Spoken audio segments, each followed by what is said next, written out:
for proposed formal ethics opinion 2024, number 2. I'll begin with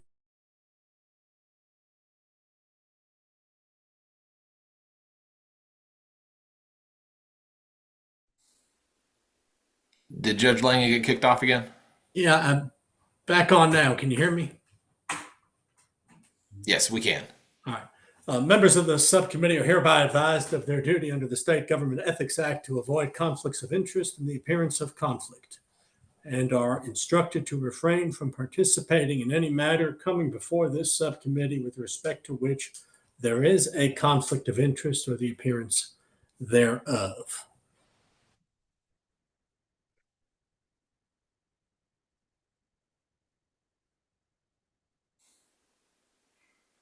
Is he gone again? I think his internet connection is a little rough.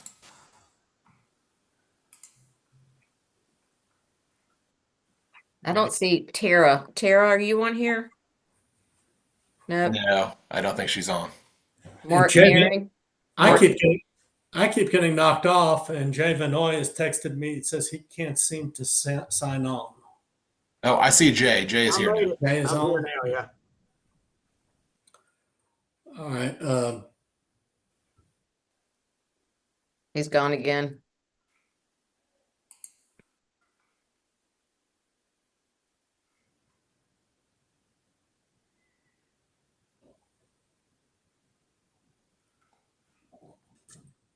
Judge, are you back? I'm back. It looks like it's knocking me off every 30 seconds or so. We'll try to work Right. through this. I'd like to welcome the members of the committee and all guests. I'm going to recognize Chief Ethics Counsel Brian Oaten to provide a background or summary. Oh, all right. Well, let me briefly just make sure we're all aware of who all is on the call. And I'm wondering, Judge, I don't know if you can hear me, Judge. I can now. Okay. Do you want to? I guess I hate suggesting postponing, but I know you can't really participate very effectively if it keeps on kicking you off. Yeah. Do you feel comfortable proceeding, or is there another way to get you connected? Yep, it's gone again. Yeah. I don't know why it's doing this. Yeah, I'm not sure if that's like a Wi-Fi connection or if you have a cell connection. Sounds like if you have bad weather in your area, it may be impacting. Well, there was bad weather yesterday, and I'm on my Wi-Fi at home, and I've disconnected my phone and my tablet so that maybe there are too many devices on. Right. Nope. There he goes. Is there anything we can do, Brian, without him? I mean, we can proceed. We still have a quorum of the subcommittee between Eddie, Jay, and Judge Ramey. Jason, are you there? Yes, sorry, I was having some problems too. Yeah, no worries. Well, let me, if I can, Judge, I'm going to go ahead and just introduce everybody on the call. I think that'd be good just to make sure everyone's aware of who's on here. So the subcommittee members for this particular inquiry, and by the way, I'm Brian Oaten. I'm the ethics counsel at the State Bar. I just start talking here. I'm here with my colleague Suzanne Lever. She's the staff counsel assigned to this subcommittee. And we have also Britt McInnes, our executive assistant. She's new to the State Bar, doing a fabulous job. So this is her first subcommittee meeting, so please don't embarrass us. As far as the subcommittee members here, we have Judge Tom Langen as the chair of this subcommittee, Judge Jason Ramey, Eddie Thomas, and Jay Vanoy, all members of the ethics committee that were appointed to this subcommittee to study proposed 2024 FEO2. We also have a number of guests today. including a number of the folks that offered comment on the opinion. This opinion was published, and Suzanne, I'm going to ask you to give an overview shortly on the opinion. But we did have a number of comments received during the publication period, and so right now I was actually going to ask our guests to introduce themselves, because some of you I know, and some of you I don't. So we're going to start off with somebody that I do know. Deontay, could you introduce yourself to the group? I don't claim you in public. So Deontay Thomas, I'm the Chief Public Defender of Wake County, and I appreciate all of you guys' time. All right, and Mr. Banzoff. Hi there, I'm Andy Banzoff. I'm a criminal defense attorney in Asheville, North Carolina, and I'm the immediate past president of NCAJ. Great. And Sam? Hey, I'm Sam McGee. I'm a civil plaintiffs attorney in Mecklenburg County, but I'm also the legal affairs counsel to NCAJ. NCAJ provided comment on the opinion, and Mr. Banzoff was instrumental in preparing that comment. Thank you. And Paul? I'm Paul James, the Chief Public Defender in Forsyth County or Winston-Salem, North Carolina. Great. All right, thank you. So these are our guests. Thank you for joining us for this discussion. These things that we typically are with the Ethics Committee. As you all know, we have inquiries submitted to the State Bar. We have the Ethics Committee take a look at them and sometimes issue an opinion. And your participation in offering feedback is so critical to the process, because I think, with the State Bar, before an ethics opinion becomes final, we want to make sure that we've got it right. So thank you for taking the time to offer your opinion and to come here and participate in this itself. So Suzanne, I'm just going to pause right now. I see somebody just called in. Judge Langan, is that you calling in on your cell phone? Yeah, I'm calling in. Hopefully I can participate this way. Okay. So Suzanne, would you mind? I know Judge Langan was asking me to give an overview, but Suzanne is staff counsel for this one. Would you mind giving an overview of the opinion and kind of where we stand? Sure. It's pretty straightforward. The inquiry involves a criminal case in district court where there's a defendant that's facing a Class H felony drug charge, and the DA offers the defendant a deal. If the defendant pleads guilty to a Class I felony, the DA will suggest probation. The defendant doesn't want a felony. He wants to pursue a misdemeanor charge, and his defense counsel sends the DA a discovery request. And here's where it gets tricky. The current legislation says that there's no legal right to discovery in district court criminal cases.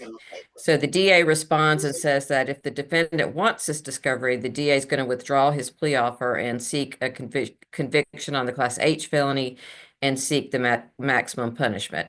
So the issue is whether this conditional plea offer violates the rules of professional conduct. And Brian, was it submitted by a public defender, or do you remember? I believe this was submitted by private defense counsel. But defense counsel. It was defense counsel that submitted it. And so we prepared a proposed opinion which stated that this practice was permissible as long as there were certain qualifications and checks that were put into place. The first thing is that the prosecutor who is presenting the opinion has to be sure that he is complied with, or the assistant district attorney has complied with his duties under Rule 3.8. And as I'm sure everybody knows, Rule 3.8 requires a prosecutor to give information to the defendant that tends to negate the guilt of the accused or mitigate the offense. And this also includes evidence that would be required to be disclosed by Brady. So there's already a requirement, regardless if you're in district court or which court you're in, the prosecutor has a duty to present any exculpatory evidence and anything that's required by Brady. So the opinion goes on, the opinion states that if the ADA is confident that he's complied with his duties under Rule 3.8, then he is it's okay for him to present this type of plea deal to the defendant. And then on the other side of that, the opinion asks whether it's okay for a defense counsel to participate in the plea deal and to advise the defendant about it. And the opinion states that this is permissible as long as the defense counsel explains to the defendant that there could be some, that there is some discovery out there that they don't have. They don't know what's in it, but because of Rule 3.8, they should be able to assume that the ADA has given them any information that's required to be given under Rule 3.8 and specifically Brady. But if the defense counsel explains to the defendant that it limited information that they have, but that it might be in his benefit, the defendant's benefit, to go ahead and accept this plea, then it is permissible for the defense counsel to do that. We felt like this was a pretty straightforward opinion because the law is clear, the rules clear. But when we had our subcommittee meetings, subcommittee members, felt kind of icky about it. Everybody feels like discovery should be required in every court, but that's not what the statutes say now. When we can't change that. So we went ahead and published the opinion, and we got comments from a lot of folks. Most of them are here today, which I'm really happy about. Basically saying that this takes away the defendant's constitutional rights, that opposing side should not be relying on other counsel to be complying with the rules of professional conduct, that there's some concern that this opinion would get extended so that prosecutors would feel like they didn't have to provide discovery in any of their cases. That it could lead to some charges of ineffective assistance of counsel. There's a lot of complaints about the system being overwhelmed, and that this might be good for judicial efficiency, but it's not in the best interests of the defendants. Some commentators said this is correct, but they would like to see it fleshed out a little bit, perhaps having the prosecutor attest in court that he has complied with Rule 3.8, he has provided the Brady material. And then the AOJ submitted a new version, which doesn't come to a different conclusion, but it goes into more detail about the statutory and case law, the requirements that are already there for the prosecutor. And then I think you guys also wanted the defense counsel to have to swear in court that he's complied with, the prosecutor, that they've complied with their duties under 3.8 and the Brady. And so that's where we are. All right, Judge Langen, are you? Oh, you're on mute, Judge. I didn't know if you're coming in through your phone or. How about now? Can you hear me? Yep. All right, good. Well, I'd like to open the floor to the members of the subcommittee first before we hear from any of the commentators and guests. I think one of the most strongest objections, and perhaps the one that had the most legs, was from Ms. Gore, who said that this kind of an opinion, if we were to publish it, would give the cover to not necessarily an ethical prosecutor, but a lazy prosecutor to avoid his responsibilities under Brady. So I don't know. I'd like to hear the comments of members of the committee before I chime in. Anybody want to take it from here?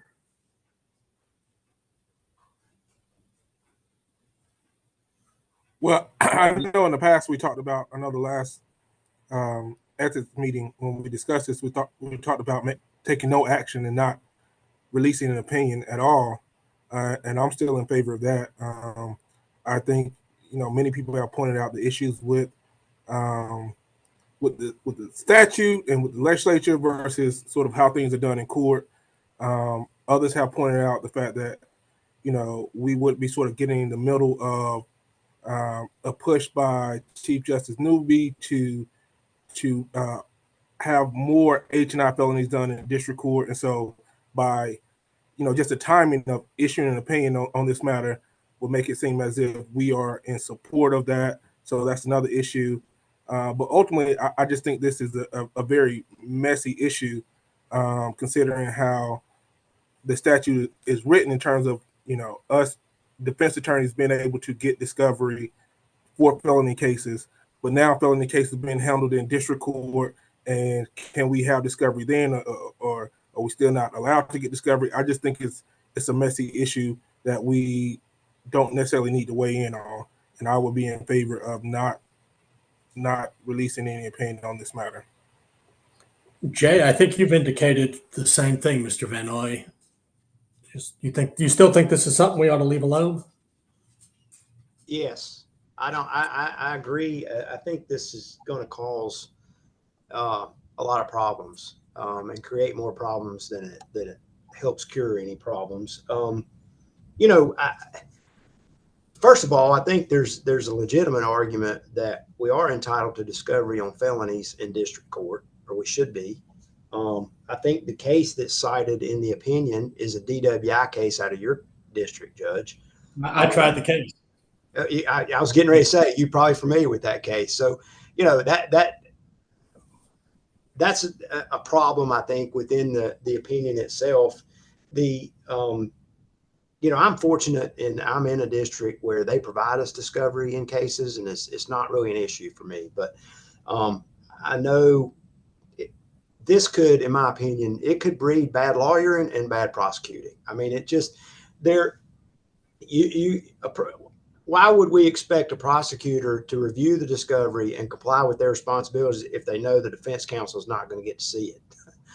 I mean, and there's good prosecutors, there's bad prosecutors, there's good defense lawyers, there's bad defense lawyers. And I just think this opinion sends the wrong message, and for me, in my view, to comply with being a zealous advocate for our client, I can't do that without looking at the discovery. I've always viewed it as my responsibility is in defending somebody is what can the state prove? It's not necessarily what my client did. It's what can the state prove? And I can't determine what they can prove without looking at the discovery. So, if I'm in a district where, I'm demanding that I get the discovery before I can advise my client appropriately, then other lawyers are just taking the plea bargains or pushing their clients to take the plea bargains that are offered without going through the discovery, then that's going to pit the lawyers against each other, and I think too in that, and that's an unintended result, I think. But that's what's going to happen is you're going to have cases getting resolved where there is no discovery being issued, plea offers are being made, and then you're going to have cases going up to Superior Court without plea offers, or plea offers that are rejected because we simply wanted to see the discovery that some lawyers, such as myself, feel like we've got to see in order to comply with our duty. And I think the comments that I've read from most of the people that are on here are right on. I don't, the plea transcript issue is a problem. How can we affirmatively represent to the court and our clients represent that we've advised them of defenses when we hadn't, because we don't know what they are. So I think, in my opinion, the best thing to do is not publish this. And just, I guess what we would do, Brian, is respond to the person who inquired and answered their question, but we don't have to publish it. It's my understanding. Is that right? That's right. So just from a procedural standpoint, the committee can withdraw the inquiry entirely, and that will be the end of this inquiry.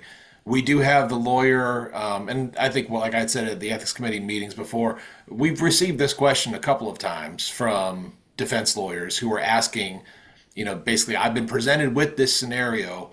Can I ethically advise my client to accept the plea bargain, or do I need to insist, potentially to my client's detriment, on seeing the discovery? That was kind of the question. Essentially the question that we received was inquiry and opinion number 2. We felt like we had to address inquiry and opinion number 1, or the proposed inquiry and opinion number 1, because it's kind of a natural flow of this. You know, there is the question of, well, is it even okay for the prosecutor to do this? And I understand the kind of the mess that we find ourselves in if we opine on the permissibility, legal or otherwise, just offering any type of opinion on what the prosecutor can do. So I guess my question would be to the subcommittee: would you want to rewrite the opinion to only address the latter part? Can a defense lawyer presented with this situation advise his or her client on the, I guess, the benefit or the detriment of accepting a plea deal without looking at discovery? Or do we simply withdraw the opinion? We don't have anything published at all, and we could respond to the individual lawyer and any other lawyer that calls in with that kind of standard response. I think opinion number 2 is what we would respond with, that, you know, we're not really opining on whether or not it's permissible for, you know, legally permissible or otherwise for the prosecutor to do what is, I guess, alleged to be doing or have done. But can you, defense lawyer, actually advise your client, yes, you should accept this deal because it's a really good deal? If that's your opinion, as long as you advise your client that, yes, I have not seen the discovery, but it may be the best option for you, and I have to leave it to you, client. That would be, I think that would be our advice to that individual lawyer presented with this particular situation. So I don't know how the subcommittee feels about that answer, let alone, I'm getting the impression that we just don't want any published opinion here, and I think that's fine. But I think it would be helpful for staff to receive some direction on whether or not opinion number 2 is the correct way to advise a defense lawyer that calls us, because we have received that call a number of times. Judge Ramey? I disagree. I think that the bar needs to answer the hard issues, not the easy ones. And whatever the law is, whether we like it or we don't like it. And if it needs to be changed, then people need to go to their state legislators and change it. But at the end of the day, H&I court is a district court thing. It's only for H's and I's. You're not allowed to handle higher level felonies in district court. And defense attorneys in general and in prosecutors often take pleas, even in superior court at early stages, to get better deals when all the discovery has not come in. So if the question is, I mean, if we take it to its logical conclusion, is that you would always have to have all the discovery to be able to reasonably inform your client of how of what plea they should take. I think that creates its own mess. But you could conceivably only have pleas being taken right when the case is ready for trial, right? I mean, discovery is an ongoing process. There's always something trickling in. Agreed, 100%. Every case either gets better or gets worse as the trial prep actually starts. And in some instances, defense attorneys who have access to quite possibly the best witness in any case, which is their defendant, know that may know things that the prosecutor doesn't know, and may want to do things quickly before the prosecutor finds out about it and they get a worse deal. And at the end of the day, the prosecutor is not required to give any plea deal whatsoever. Right. And so a lot of this is can they condition the plea offer on withholding discovery. They don't have to give you a plea deal whatsoever. And like I said, in a perfect world, all the discovery would be available for every misdemeanor larceny case in district court, but it is not. And there's a reason for that. And the prosecutor still has the duty to turn over exculpatory evidence under Rule 3.8.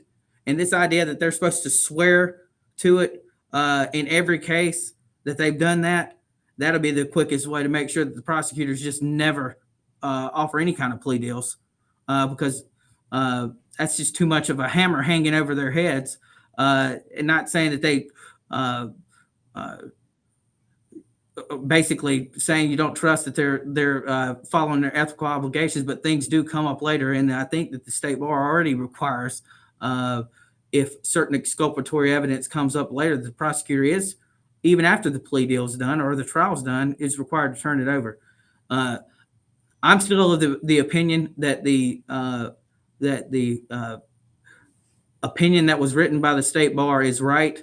I'm in favor of publishing it. So I have not changed my mind on that. Mr. Herring, I'd like to hear what you have to say. You've been on both sides of this, I'm sure. And I know you've commented in writing. Yeah. Thank you. Good afternoon, everyone. I'm Mark Herring. I'm in private practice in Kinston, mainly criminal defense work. Initially, I didn't really have a problem with the proposed opinion. My concern was more of a, if you give them an inch, they'll take a mile. What would this opinion do? You know, the opinion is, from the way I read it, is limited narrowly to district court felonies, H&Is in district court. There's no statutory right of discovery in district court. But I don't want prosecutors to get the idea that this is opening the floodgate and they can make deals in superior court or make offers without providing discovery where it is statutorily required. We have a couple of ADAs in the eastern part of the state now with undercover drug purchases.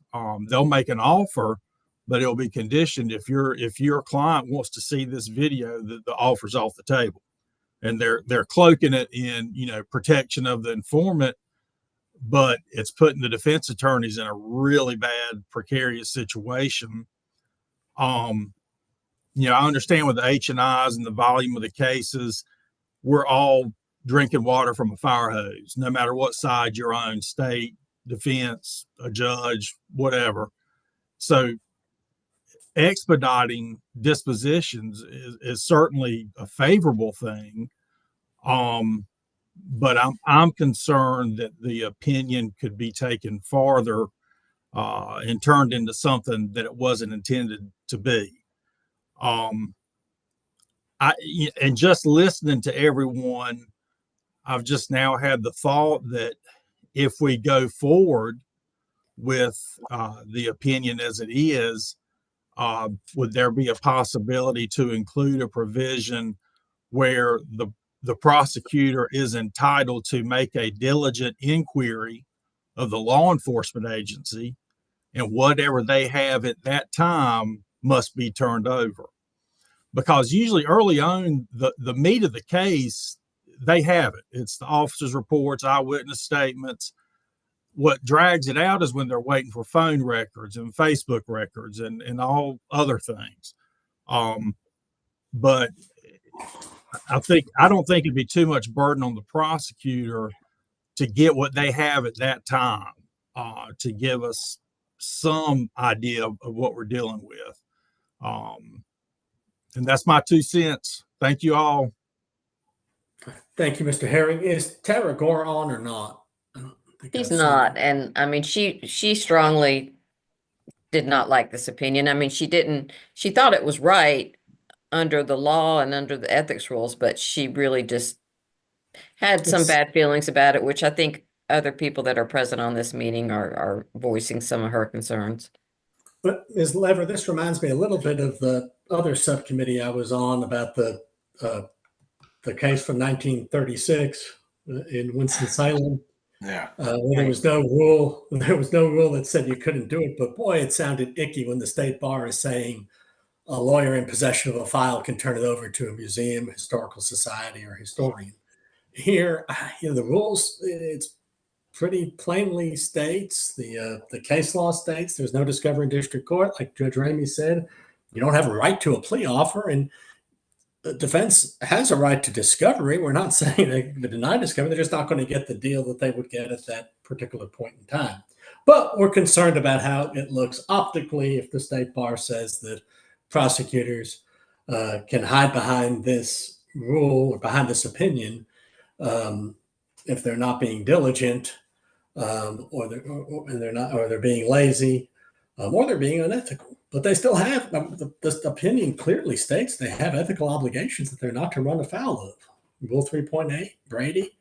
We don't want to create the impression that you can skirt those.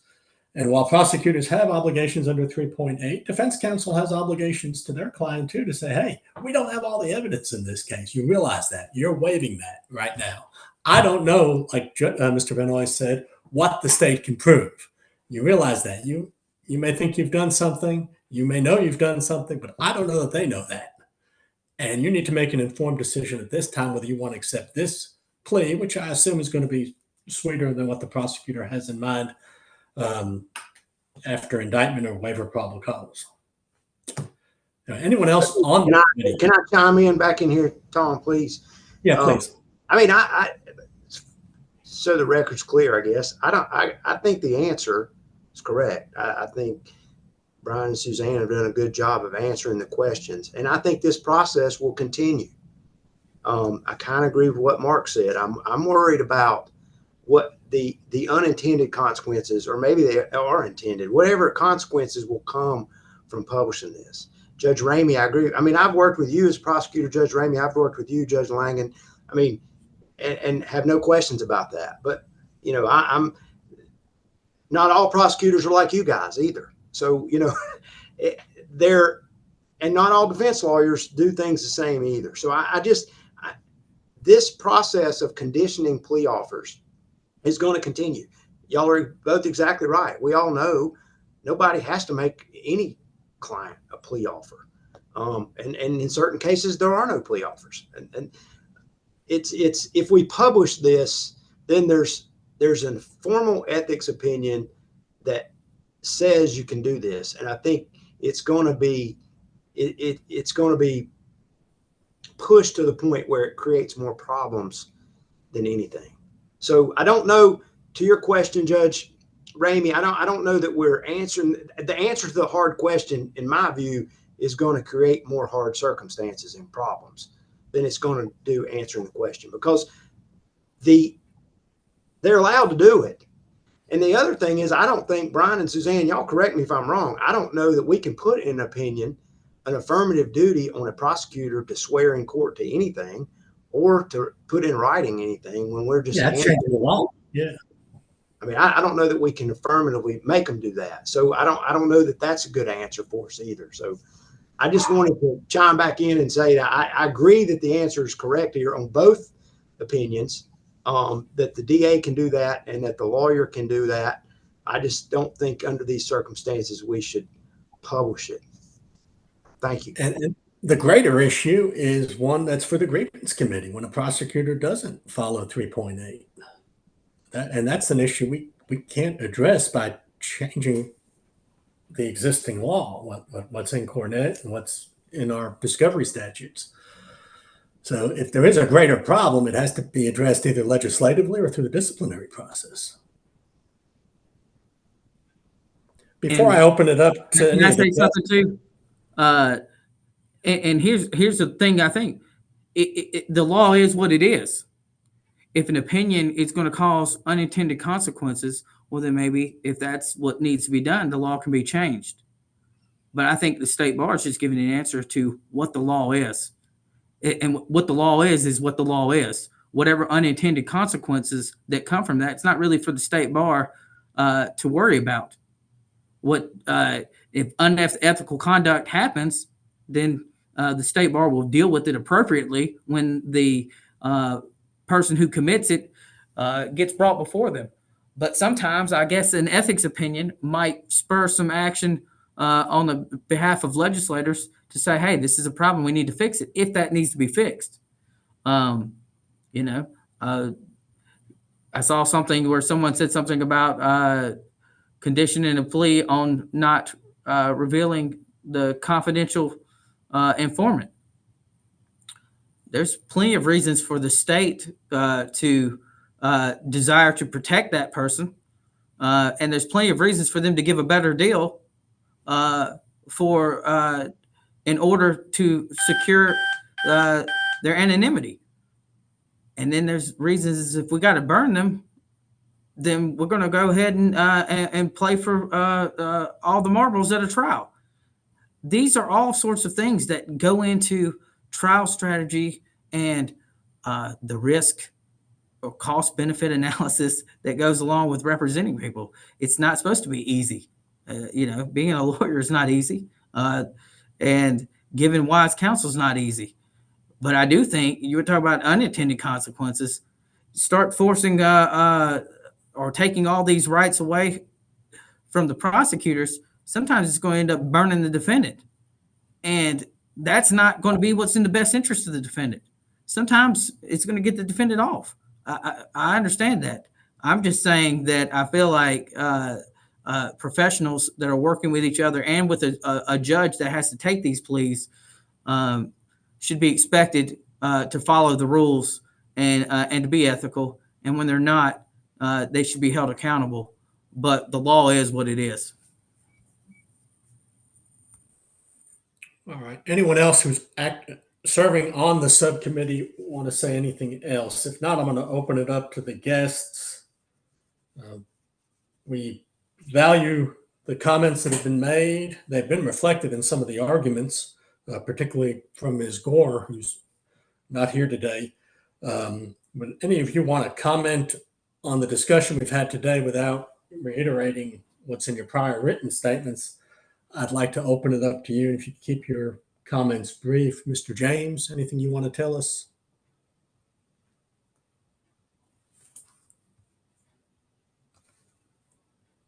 Sorry, took me a minute to unmute. Two things will come to mind. First of all, assuming a prosecutor complies with Rule 3.8 and how to enforce that is sort of beyond the pale of anybody being able to do it, because we don't know if it didn't occur. We can't tell what's going on. But assuming they follow that ethical obligation for Brady and the exculpatory material, that still leaves the whole part of the defense analysis of, are there any defenses that are available to this defendant? In other words, a bad search or a suppression of a statement that's critical to the case itself. Without having that information, you can't advise a client as to whether they have any likelihood of prevailing on that. And more importantly, it's somewhat an unsettled question. I don't think the law is actually clear on whether it's clear you can't get discovery on a misdemeanor or something in the original jurisdiction of the district court, but matters that are in the original jurisdiction of the superior court, which all felonies by definition are subject to the provision of discovery. And there's nothing in the discovery statute that says when it actually has to be provided. It's just timely, et cetera. And that's been an issue for a while, but I don't think it's a settled issue of law, because if you're taking a Class H or Class I felony in district court as a district court judge, you're sitting as a superior court judge. You have to have an indictment or a bill of information to make jurisdiction. Then you go through all the proceedings. And then more importantly, even if you do that in the transcript of plea, when it asks the question of, have you discussed any possible defenses with your lawyer? The answer would have to be no, because you don't know whether there are any possible defenses. You may have discussed some of them if they're discussing things that would be defenses outside the scope of discovery. But for anything that might result from review of discovery, you can't advise the court that you have advised your client about that, because you haven't. So that answer would have to be no. And the basis of the transcript of plea, having been on the Forms Committee about 15 years ago when we did that, is that it's got to be a knowing and intelligent plea offer and plea colloquy, so that the defendant is saying, I have gone through all this, I understand it, and this is what I'm proceeding. Now, if the State Bar takes that opinion and the Forms Committee wants to redraft that to say that the answer doesn't have to be yes, we could work through that. But it puts an undue burden on defense counsel to say to a defendant that, hey, I don't know what's going in this case. They could have some really bad stuff that's for them bad, but we can't tell because we haven't seen it yet. But here's what they're offering you.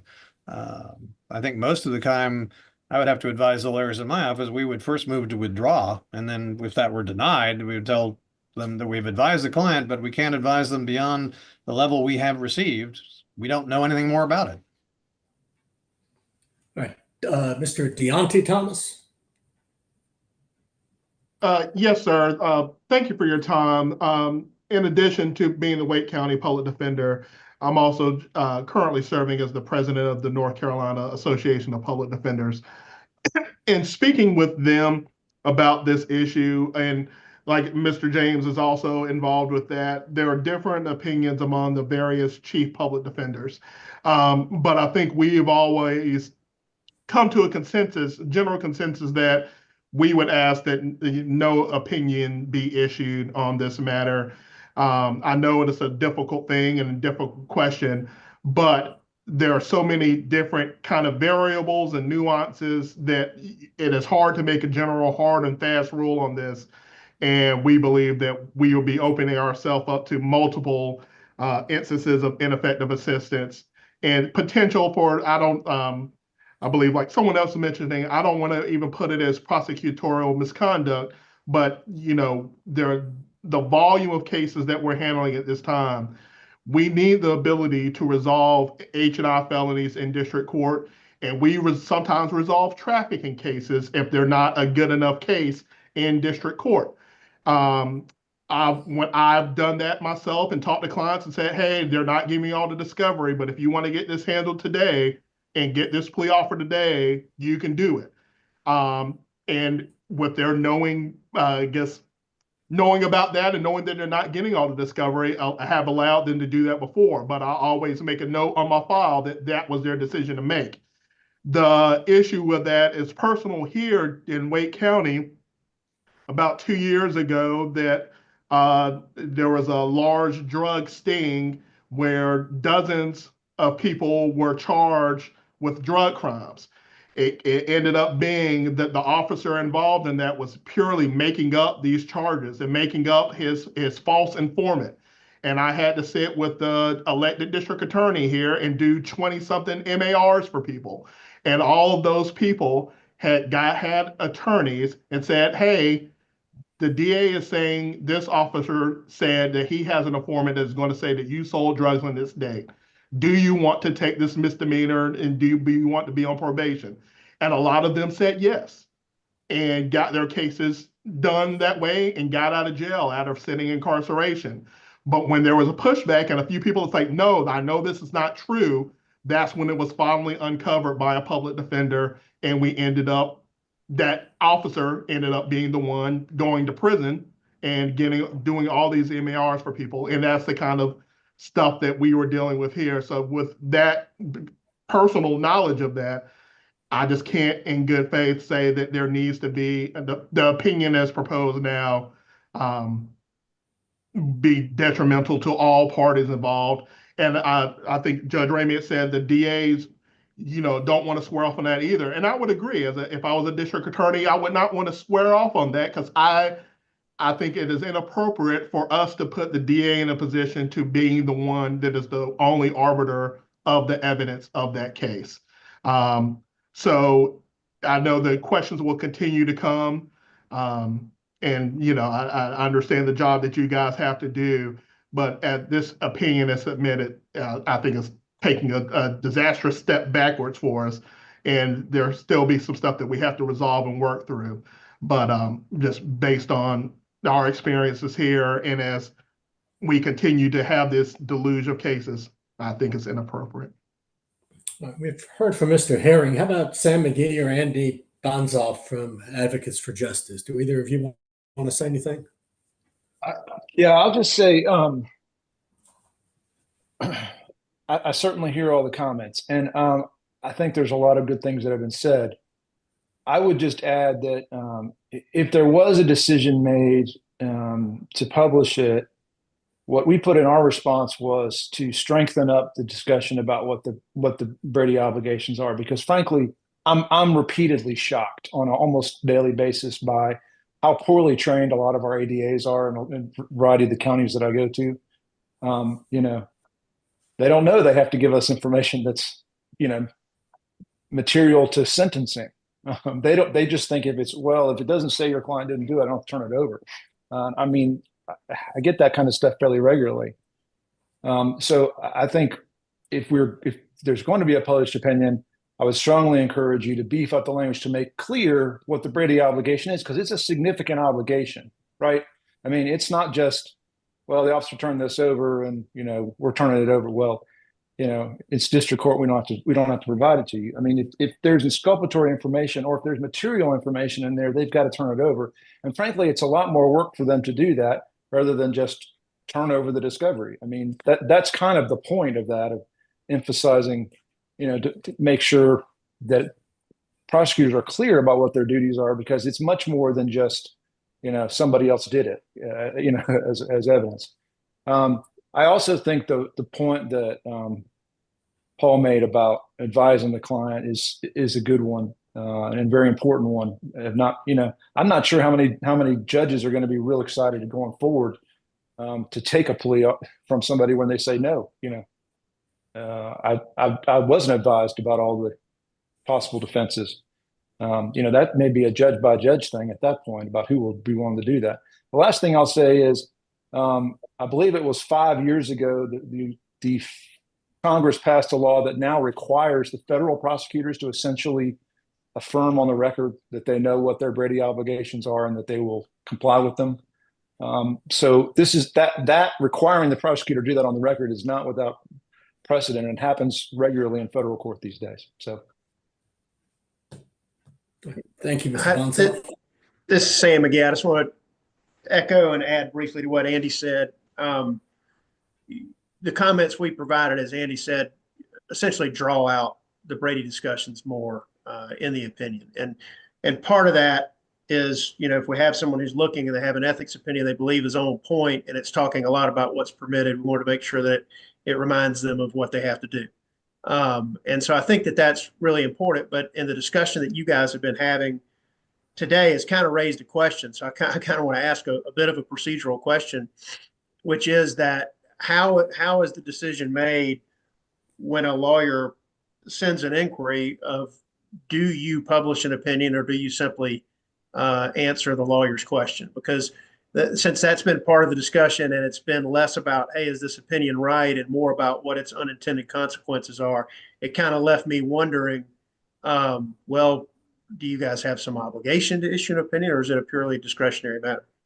It's discretionary. I can answer this, and I'm going to apologize in advance because I'm going to need to hop off after this. But to address that, yeah, we on staff, we will get inquiries. Sometimes they're from an individual lawyer that's seeking a formal ethics opinion, and if the chair of the ethics committee agrees on presenting that to the ethics committee for an ethics opinion, then that's how it can get on the agenda. Other matters make it on the agenda from our experience, which was the case here, where we received multiple inquiries along a very similar line. When we get many calls about the same issue, then it kind of, I guess, puts up a little marker for us of maybe this thing needs to be clarified. So we submitted this to the ethics committee just for their consideration, and a subcommittee was appointed to draft an opinion, and ultimately the subcommittee agreed the opinion that was produced from that subcommittee process should be published for comment. So there's no obligation.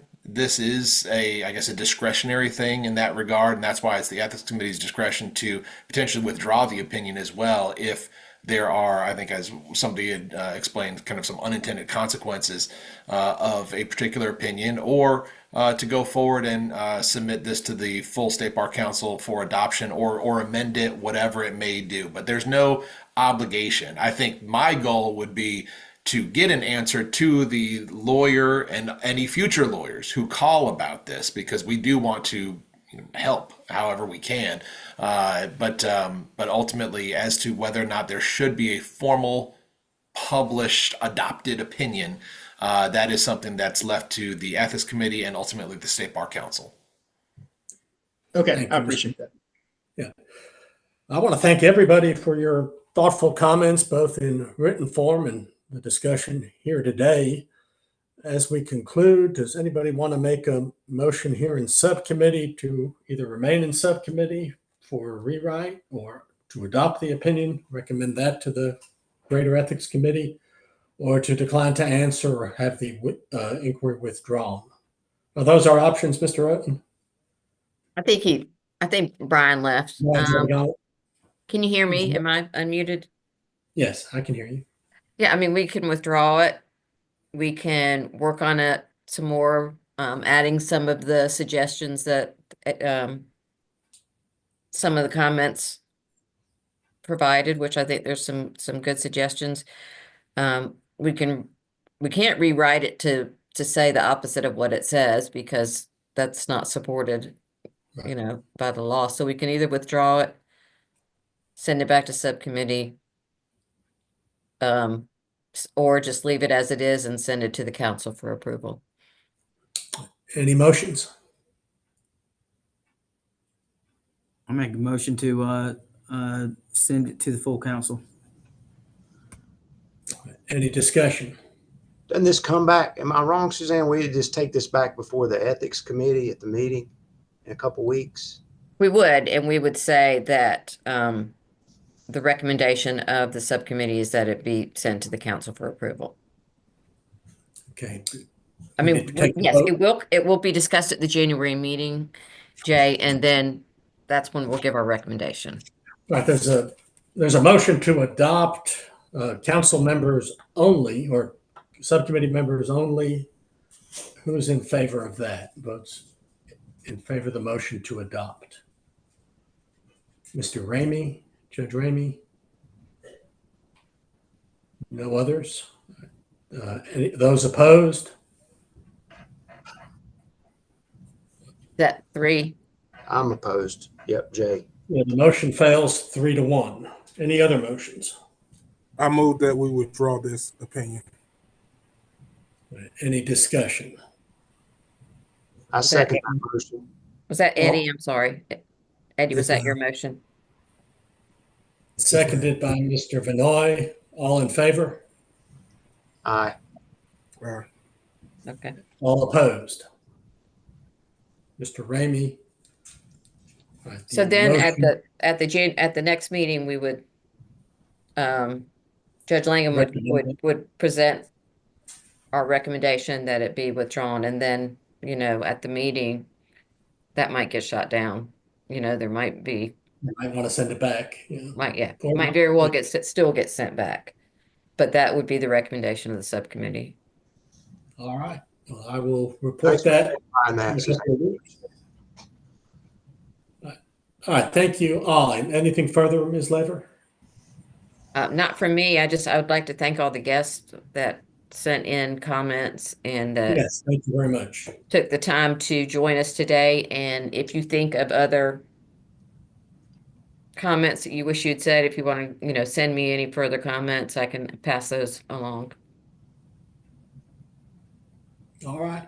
Thank you all. Meeting of this subcommittee is adjourned. Thank you. Thank you. Thank you. Bye-bye. Thank you. Thank you.